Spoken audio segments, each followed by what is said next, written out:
Hi everyone, I welcome you to the coverage of a new tournament where our young superstar Gukesh is playing. He is in London right now and he's playing at the 13th London Chess Classic. As you can see, Gukesh is at the top. You have Hans Niemann, you have Nikita Vityugov, the legendary Michael Adams, youngster Shreyas Royal, Luke McShange, the strongest amateur in the world at some point, Andrei Volokitin, Jules Moussard, Amin Tabatabai, and Mateusz Bartel. So it's a strong event with an average of around 2670, I believe. And there are FIDE Circuit points at stake. Why is this important? Well, that's because after the Sinkfield Cup, Anish is at number one position with 84.3 points. We have Wesley So at 83.4, and then Gukesh is at number 3 with 79.5. Now this tournament, this FIDE circuit, whoever tops it at the end of 31st of December goes to the candidates. If Gukesh manages to win this event in London, then he surpasses Anish to the top of the leaderboard. And then there is World Rapid and Blitz as well at the year end. But in between, there could also be another event coming up. Well, it's a secret. We'll talk about it soon. But for now, let's go to the London Chess Classic where Gukesh took on Mateusz Bartel in round number 1, and to see what happened in this game, because this one was a very, very important one. Gukesh needs to start well. He did not start so well at the event in FIDE Grand Swiss, and that's where he fell behind and he lost a lot of rating points in that event. So let's start. Gukesh is playing with the white pieces. His opponent is Polish GM, who's very strong. E4 by Gukesh, and French defense is on the board. Gukesh goes knight to c3, knight f6, e5, knight d7, f4.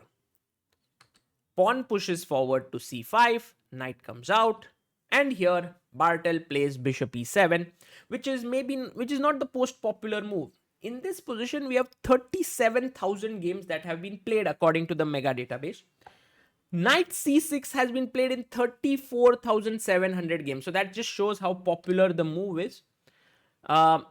Bishop e7, the idea is that you don't want to develop this knight very soon to c6. Gukesh plays bishop e3, black castles, and now he takes the pawn on c5. So Bartel now justifies his late development of the knight and takes on c5 with this knight, making space for the other knight to come to d7.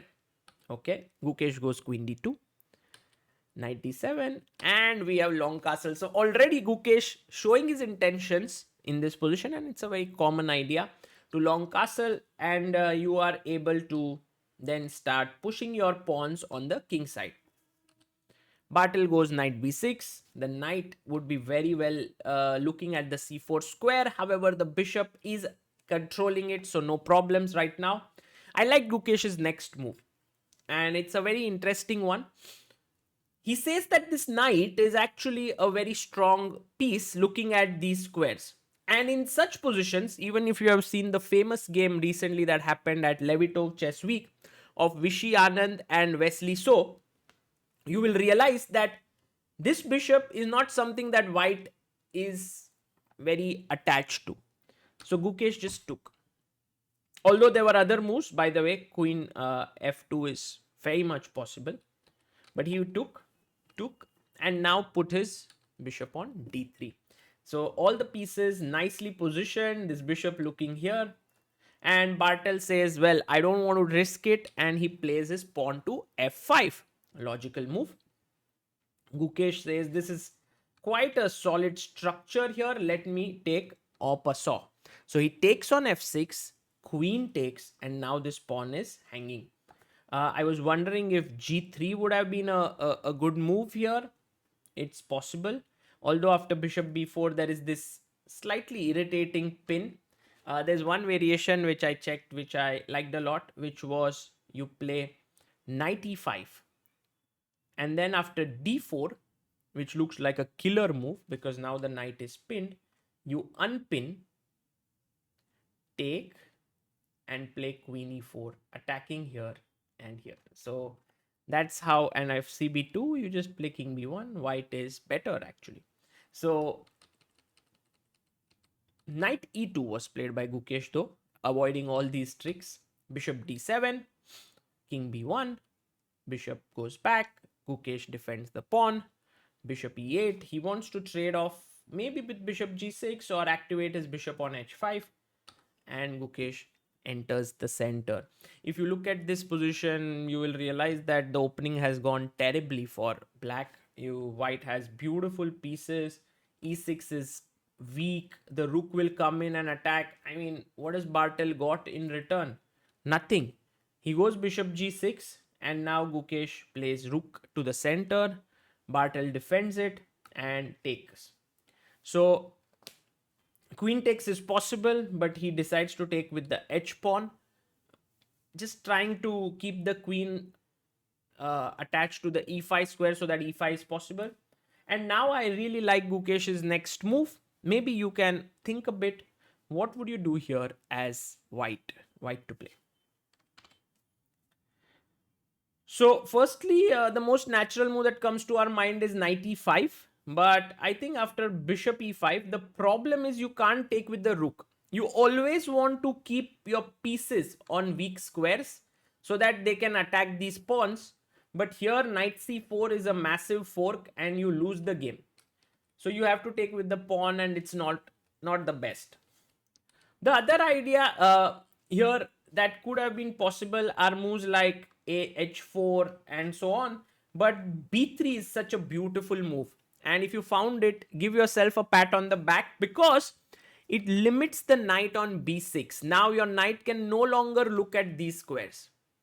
So always, if there are two squares in between the pawn and a knight, then pawn dominates the knight in some ways. e5 was played. Gukesh takes,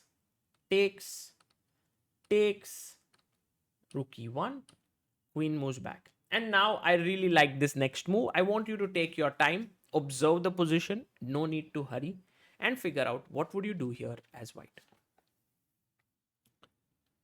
So what you realize here is that the black queen wants to maybe come into f2 and trade. So let's say, for example, if I go rook e6, which is a fine move, we would go queen f2, takes. Black has some counterplay, although the position looks better for white.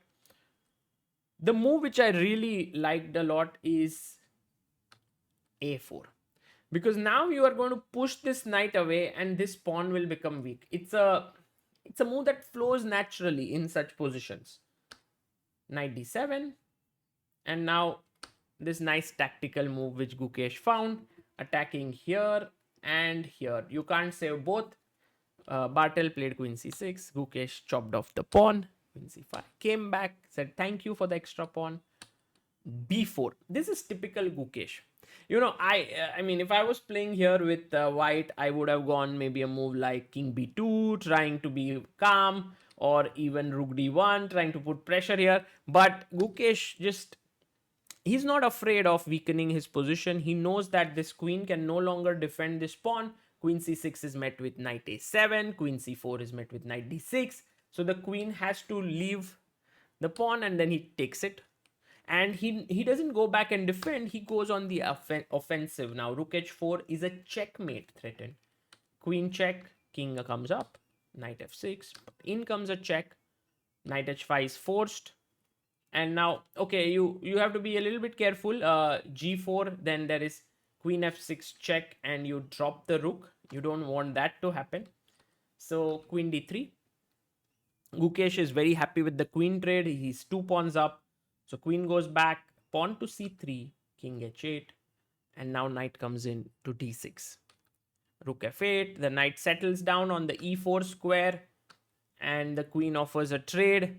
He doesn't trade, he goes back, but now g4 is very, very strong. And you can see that if you take the knight, I take your rook, so that's no good, and you're losing a knight. So here, rook came to f1, Gukesh took the piece, and after rook g4, Bartel resigned the game.